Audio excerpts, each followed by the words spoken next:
Assalamualaikum warahmatullahi wabarakatuh. Waalaikumsalam. Kembali lagi dengan saya host EPJ Bulaing. Kali ini pada malam hari ini, alhamdulillah kami kedatangan tamu istimewa, Pak. Iya.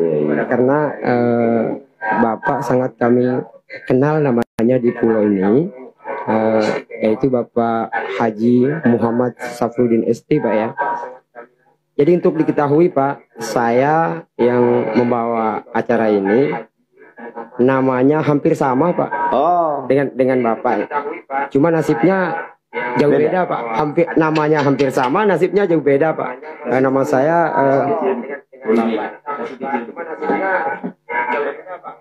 namanya hampir sama, nasibnya jauh beda, Pak. Iya.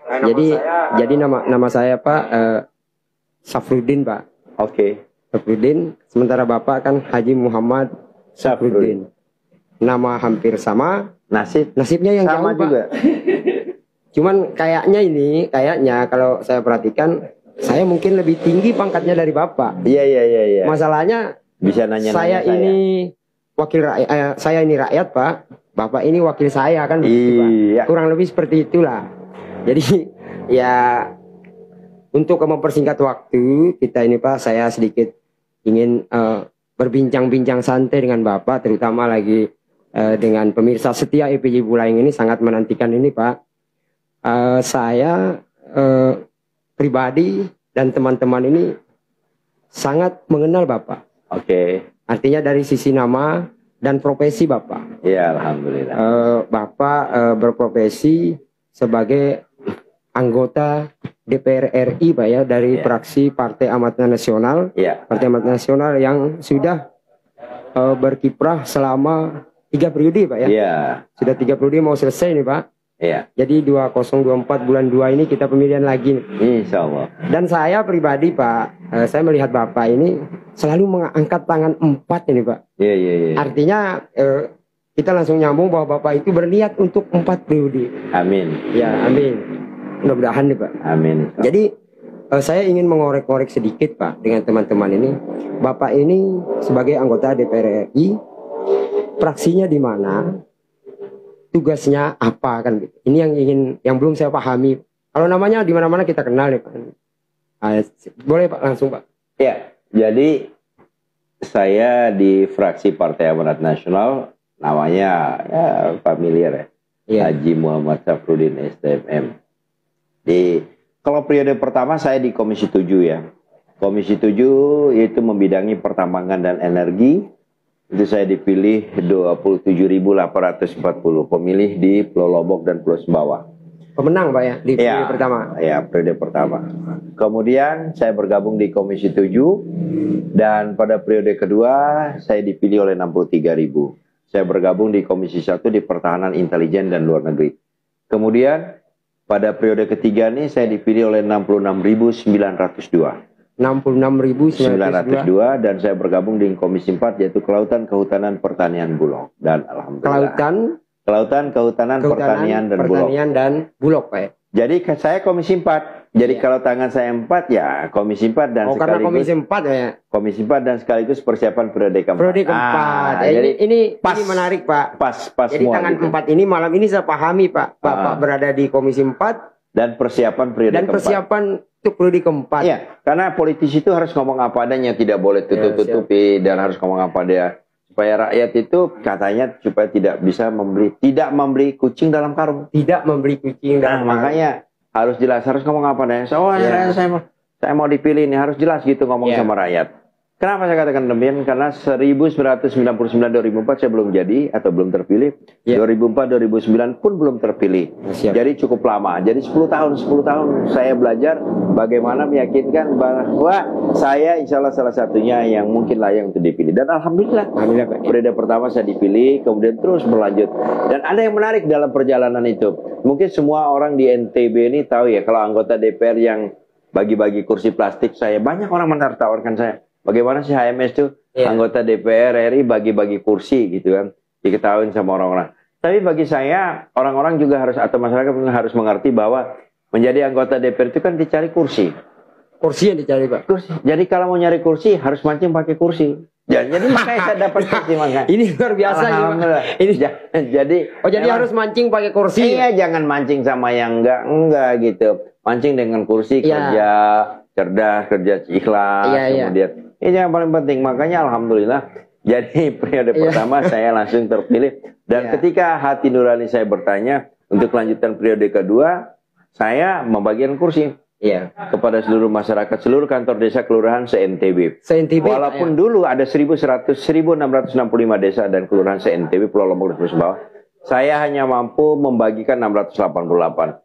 Dan dari hasil 688 desa kelurahan saya bagi itu, saya naik perolehan dari 27.840 menjadi 63.000. Wow. Jadi itu dari hasil bagi kursi itu Pak? Saya kira itu ya dampaknya dari kursi. Makanya tidak boleh disepelekan, karena kan kita mau nyari kursi ya kita harus bagi kursi. Mancing ikan pakai ikan lah kurang. Ya itu yang benar gitu. Nah, jadi itu. Jadi saya potong sedikit Pak, karena Bapak ini sudah berada di posisi 3 periode hampir selesai. Alhamdulillah, insya Allah. Artinya bahwa masyarakat kita di masyarakat Pulau Sumbawa ini, mereka memilih itu ada 3 dasarnya Pak. Pertama, apa yang telah dia perbuat, apa yang sedang dia perbuat, baru dia akan mau mempercayai apa yang akan diperbuat. Oh iya betul. Nah, jadi kan di sini kami pemirsa setia EPJ Bulajeng pada umumnya dan saya pribadi ingin melihat kira-kira berdasarkan tupoksinya Bapak ini, apa yang telah dilakukan di pulau kita ini Pak? Ya kalau ditanya banyak ya, saya nggak bisa ngurut-ngurut dari kecil. Dari Komisi 7 dulu banyak sekali. Komisi 1 banyak, lebih banyak lagi ketika saya di Komisi 4 ini. Komisi 4 ini Pak? Ya terus terang ya, mungkin tidak semua masyarakat tahu bahwa saya di Komisi 7 itu di pertambangan dan energi. Dulu concern kepada Newmont yang sekarang jadi namanya Aman. Aman ya. Nah, kemudian selanjutnya itu ada di Kabupaten Dompu. Kabupaten Dompu itu ada tambang yang lebih besar daripada Newmont atau Aman yang namanya Sumbawa Timur Mining. Nah, sekarang dalam proses, memang kami atau saya tidak ikut langsung, tetapi memonitor bagaimana mitra-mitra kami itu dapat melakukan yang terbaik untuk tambang tersebut. Kemudian di Komisi 1 Pertahanan Intelijen, pernah ke Kabupaten Sumbawa Barat. Kabupaten Sumbawa Barat itu minta gimana caranya punya kodim Kabupaten Sumbawa Barat. Saya alhamdulillah pada saat itu kasatnya Pak Mulyono, hanya 2 bulan 2 minggu itu gampang. Saya minta tolong gimana pemerintah pusat melihat kampung halaman saya supaya bisa melihat ini sebagai suatu kelengkapan infrastruktur. Nah, ini alhamdulillah 2 bulan 2 minggu terbentuk kodim Sumbawa Barat. Kemudian sekarang ini di Komisi 4 banyak sekali saya bawa mulai dari ikan teri sampai yang besar-besar. Aspirasi saya mulai dari kelautan, kehutanan, pertanian, dan bulog. Dan ini yang kadang-kadang menarik sekali. Menariknya kenapa? Buat saya seorang politisi yang sudah lama dan sudah berjalan di mana-mana. Dan ini menjadi teman perbincangan yang menarik buat masyarakat. Misalnya, oh iya banyak orang mengatakan bahwa kami udah jalan buat Pak HMS gini. Sehingga bisa diberikan aspirasinya banyak sekali sekarang di Komisi 4. Sudah sesepuh lah di DPR. Alhamdulillah gitu. Dan kembali saya ke topik lain ini Pak, terkait dengan Komisi 4. Di situ saya melihat Bapak tadi menyebutkan, saya mendengar tentang kehutanan Pak. Tentang kehutanan. Artinya bahwa kami khususnya ini Pak di wilayah Kecamatan Empang Teranu, karena ini termasuk dapilnya Bapak ini. Jadi hutan kita ini sebenarnya sesungguhnya tidak dalam kondisi baik-baik saja Pak. Buktinya bahwa kami di Empang Teranu itu dengan hujan durasi 1 jam 57 menit kemarin banjir. Pak, kami banjir. Saya memahami bahwa banjir itu merata di Indonesia mungkin Pak. Tetapi banjir terparah di dunia berdasarkan kronologisnya itu di Empang dan Teranu Pak. Artinya saya menginginkan begini, karena Bapak ini merupakan wakil kami Pak di sana. Penanganan terhadap hutan ini selayaknya seperti penanganan COVID di Dikes kayaknya Pak. Jadi melibatkan semua pihak. Karena kalau kehutanan kasihan Pak, personilnya tidak seberapa banyak. Tidak sesuai dengan kondisi hutannya. Ini kan pas dengan komisi Bapak ini. Kira-kira apa tanggapan Bapak dengan dengan saya ini? Memang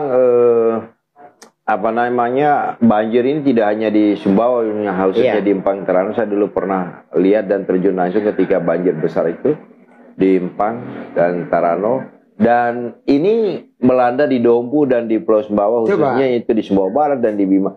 Dulu waktu saya kecil di Bima itu, di kota Bima tidak pernah tuh ada banjir. Tidak pernah Pak, betul. Karena karena kalinya besar, dulu masih 8 meter sampai 10 meter, sekarang kalinya 60 cm. Nah, kalinya 60 cm sehingga aliran sungai tidak bisa sederas dulu. Jadi fungsi daripada kali itu sendiri sudah berubah. Sudah berubah, Pak. Ada di bantaran sungai itu yang sudah berubah. Dari sungai menjadi tempat tinggal. Itu juga harus kita sadari bersama dan harus kita katakan apa adanya. Artinya kan begini, Pak. Kami melihat fakta di masyarakat bahwa memang sungai atau kali yang ada di kita sudah tidak normal. Menurut Bapak itu penyebabnya apa itu, Pak? Nah, ini tingkat kesadaran kita. Tingkat kesadaran itu tidak hanya masyarakat, tapi pemerintah juga. Pemerintah harus bisa memberikan edukasi kepada masyarakat bahwa ini adalah kali atau sungai itu menjadi bantaran tempat mengalirnya air. Kenapa? Karena kalau hujan itu deras, sehingga tidak ada lagi aliran sungai yang bisa mengalir, pasti akan keluar. Dan meluap itu menjadi banjir gitu, sangat simpel sekali. Nah, oleh karenanya ini perlu edukasi kita semua, masyarakat dan pemerintah harus diberikan. Di pinggir kali udah dong, jangan dipakai untuk ini supaya bisa aliran sungainya bisa. Saya melihat di sini. Yang pertama itu, tapi yang kedua yang paling penting juga bahwa hutan, gundul ada yang lain-lain itu adalah salah satu penyebabnya. Betul. Nah, bagaimana orang menanam jagung ini kan enak sekali gitu kan. Artinya gila, gini, maksud saya. Boleh menanam, tetapi harus memperhatikan dampak positif, dampak negatifnya. Janganlah terlalu tinggi sampai ke atas sehingga membuka lahan baru, itu kan nggak boleh membuka lahan baru. Artinya di sini kan kebutuhannya kan edukasi, Pak. Edukasi terhadap masyarakat. Kemudian terkait dengan target-target ini, Pak, bahwa kami di Pulau Sumbawa khususnya di Empang Teranu dari Pelampang ini adalah pulau yang secara geografisnya leher angsanya di kami, Pak, di kita ini, Pak.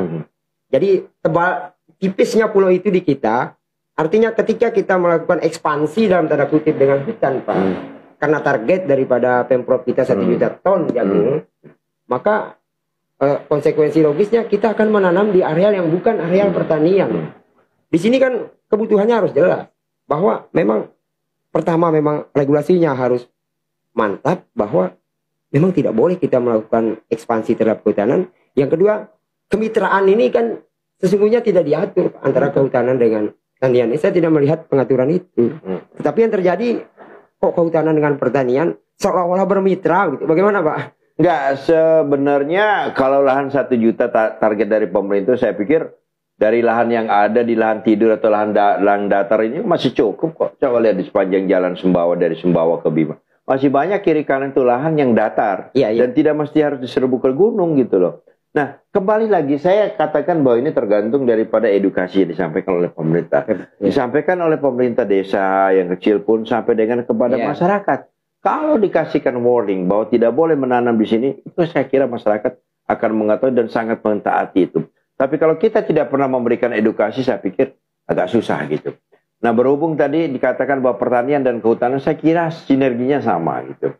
Kehutanan dan pertanian harus saling menjaga bagaimana agar hutan dan bagaimana keinginan publik untuk menanam itu supaya bisa sinergi. Seperti saya katakan tadi, bisa menanam, boleh menanam tetapi harus melihat dampak positif dan negatifnya. Artinya manfaat mudaratnya seperti apa? Jangan jelas itu, Pak. Tadi kan dikatakan hujan sebentar aja ini akan menjadi apa namanya, banjir di mana-mana, udah nggak bisa jalan kita. Saya kebetulan di sini, Pak, saya kan ketua AMPL, Pak. Aliansi Masyarakat Peduli Lingkungan.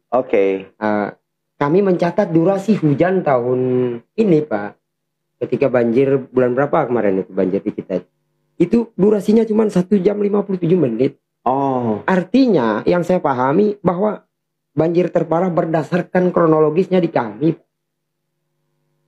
Sebelumnya, karena saya juga mungkin hidup di beberapa era. Dulu kami tidak membutuhkan prapet enggak, Pak. Kami tidak membutuhkan reboisasi juga tidak. Tapi semenjak ada hal-hal seperti ini, nah jadi apa yang terjadi hari ini akan harus jelas, Pak. Kalau kita mau mendiagnosa sesuatu, ya harus paham masalahnya. Baru benar obatnya kan begitu. Dampaknya ya. Yang harus dipikirkan. Iya, makanya kembali lagi bahwa ini kan target, kalau dikatakan targetnya pemerintah sampai dengan 1 juta ton tadi itu kan Sumbawa, Pak. Untuk Sumbawa. Belum Bima Dompunya. Belum di Bima Dompu lagi kan, mungkin ada beberapa kabupaten yang sudah tercapai target. Tapi kan untuk memaksimalkan 1 juta ton itu tidak gampang. Tapi bagi saya, kalau kita melihat bahwa lahan yang ada di Kabupaten Sumbawa kiri kanan ini yang datar dan tidur ini masih cukup banyak gitu. sekali lagi saya hanya satu kata kuncinya, bagaimana kita memberikan edukasi kepada masyarakat semua, baik di kehutanan, baik di pertanian, pemerintah desa, kecamatan sampai dengan di level atas, untuk bisa bersama-sama. Tolong dong jangan nanam di atas gunung. Nanti kalau nanam di atas gunung itu gimana caranya supaya air tidak turun? Itu tidak mungkin, pasti gitu loh. Pasti itu, Pak. Nah itu yang harus kita edukasi kepada masyarakat.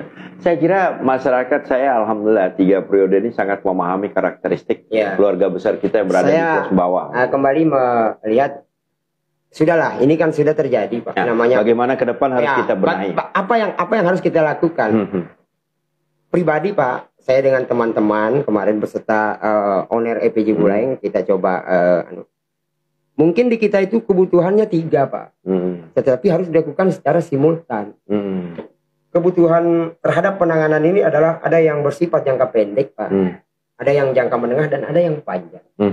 Nah, jangka pendeknya adalah misalnya bagaimana kita mengurus hilirnya. Betul. Dengan prapet, dengan normalisasi, itu kebutuhan jangka pendek. Tetapi tidak hanya berhenti di situ. Kami untuk memelihara hutannya harus jelas, Pak. Betul. Harus ada pemeliharaan hutannya, kelangsungannya. Nah, itu yang kedua, bagaimana kita memelihara hutan. Yang ketiga itu bagaimana kita menghadang air ini supaya tidak merilis secara bombastis begitu, Pak. Jadi dengan bendungan atau apalah itu namanya. Kira-kira menurut pendapat Bapak? Iya, saya setuju saja gitu dengan. Makanya beberapa tahun lalu sudah diresmikan Beringin Sila. Iya. Kemudian ada di KSB Bintang Bano. Itu kan adalah upaya pemerintah bagaimana caranya supaya agar air ini tidak meluap keluar. Dibuatlah bendungan, saluran yang lebih bagus gitu. Nah ini penting sekali. Saya ingin menyampaikan bahwa kami di kehutanan itu ada program yang mengedukasi pemerintah, mengedukasi masyarakat. Misalnya ada namanya Bank Pesona. Bank Pesona itu pemerintah memberikan suggest finance support sebanyak 50 kepada masyarakat, kelompok masyarakat menanam pohon. Menanam pohon yang bisa menghindari banjir atau nanti kalau udah besar pohon itu dibagi kepada masyarakat untuk ditanam di gunung-gunung atau di lereng gunung yang sudah gundul. Itu bagus, misalnya kelengkeng, kemudian mangga, kemiri gitu. Tapi kan kembali lagi bahwa kalau orang kampung kita kemiri kan lama jadi uang, jadi agak susah dia. Hitungannya kan begini, Pak. Makannya 3 kali sehari, hasilnya 5 tahun ke depan. Nah, ini persalahannya ini, Pak.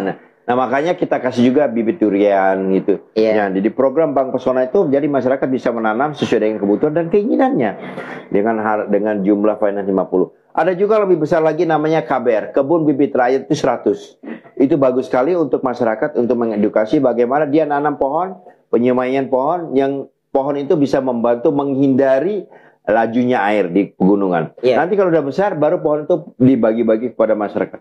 Ini adalah merupakan salah satu edukasi yang disampaikan oleh pemerintah melalui anggota DPR, khusus kami Komisi 4. Dan alhamdulillah saya, walaupun ini kan terbatas. Karena sudah terlalu banyak yang botak gitu gunungnya. Jadi dan ini kan tidak seperti membalikan telapak tangan. Kita nanam sekarang langsung enggak lama kan. Nah, kembali lagi untuk menyandingi ini adalah bagaimana cara kita memberikan edukasi kepada masyarakat mulai dari level yang paling bawah sampai yang atas, itu yang paling penting.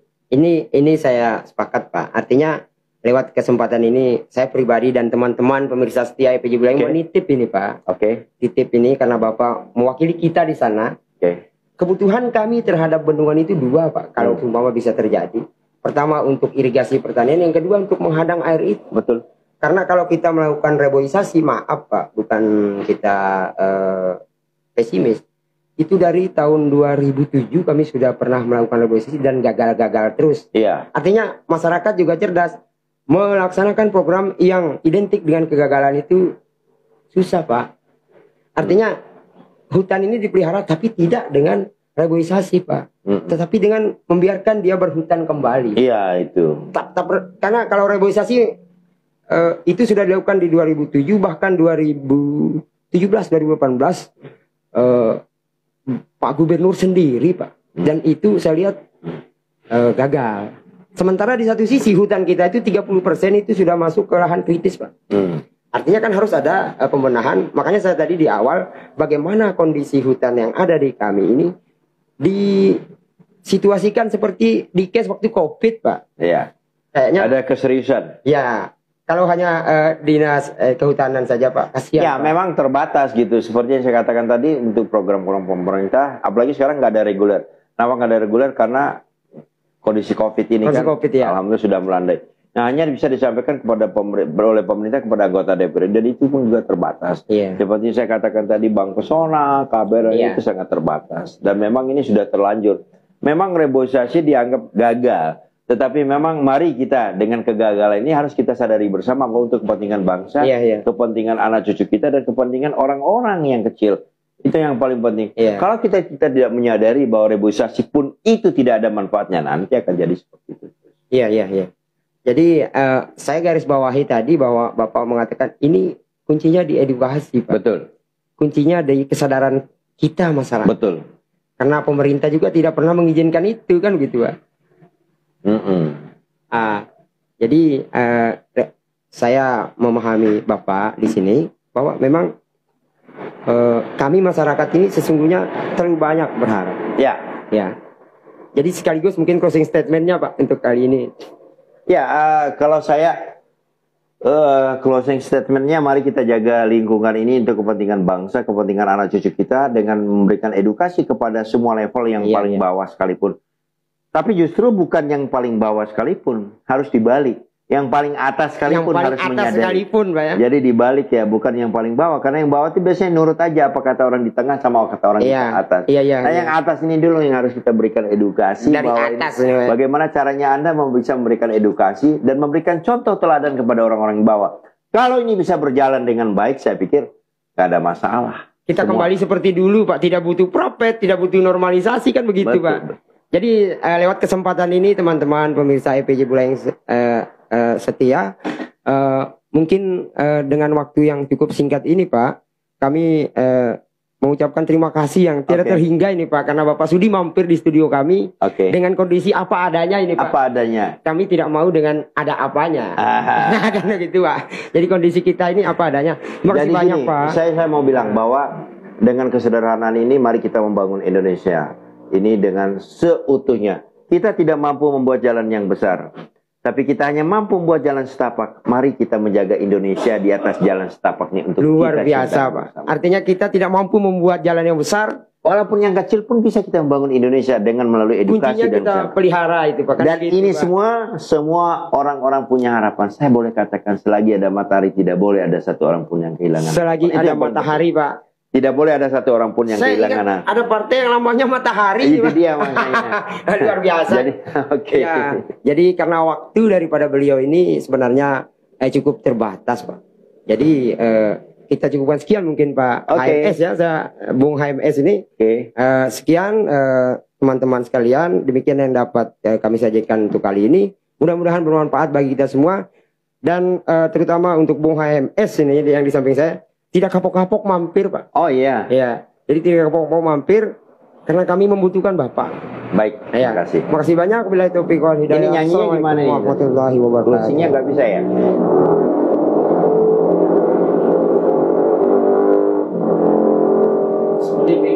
Oke.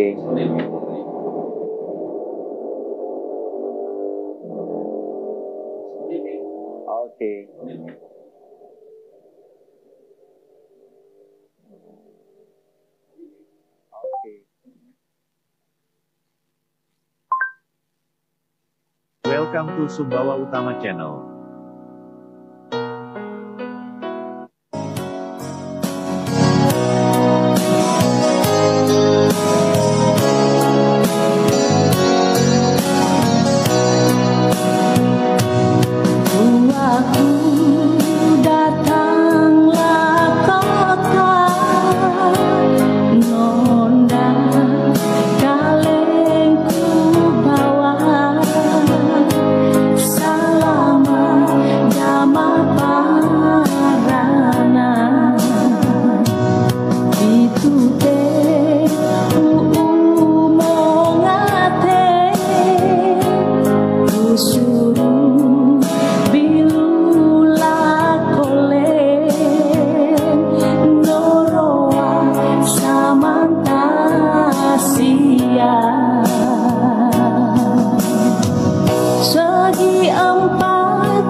Saya suruh cek.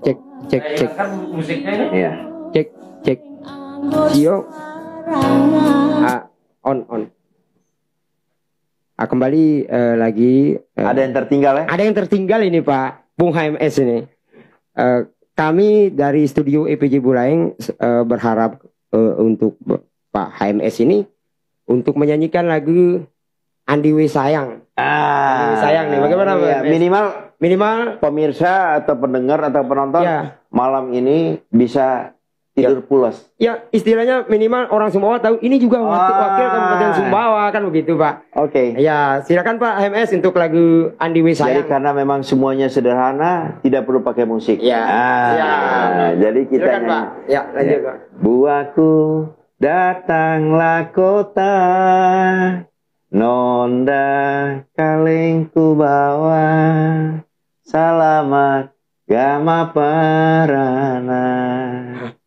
Pitutenku umung ate, usuru bilula kolen, noroa samantasia. Luar biasa. Segi 4 karang sia, liu keleng anggur sarangan, nampang tokalnya menati. Mamole Andi mamole, mamole lako balik kita, pangrep kayu gugur dan saling asih. Mudah-mudahan berkenan. Luar dan biasa Pak. Kalau mau mendengarkan ada di YouTube saya juga, boleh dilihat dan ditonton di samping menontonkan EPJ Buleleng ini. Jadi kami pribadi EPJ Buleleng ini seperti kenal lagu ini Pak. Nah, itu kan buahku datanglah kota. Artinya kan mengapa saya datang kemari kan? Kenapa saya datang kemari? Untuk memberikan yang terbaik buat masyarakat. Ya, luar biasa. Tapi yang paling penting saya mau ngasih tahu bahwa menjadi politisi itu tidak hanya pintar berpidato. Tidak hanya pintar marah-marahin orang. Tidak hanya pintar kritik orang. Tapi yang paling penting bagaimana pintar membuat rakyatnya tersenyum. Ini luar biasa ini. Ini sesungguhnya closing statement bisa menghibur rakyat. Terima kasih. Ya, terima kasih banyak. Ya, assalamualaikum warahmatullahi wabarakatuh.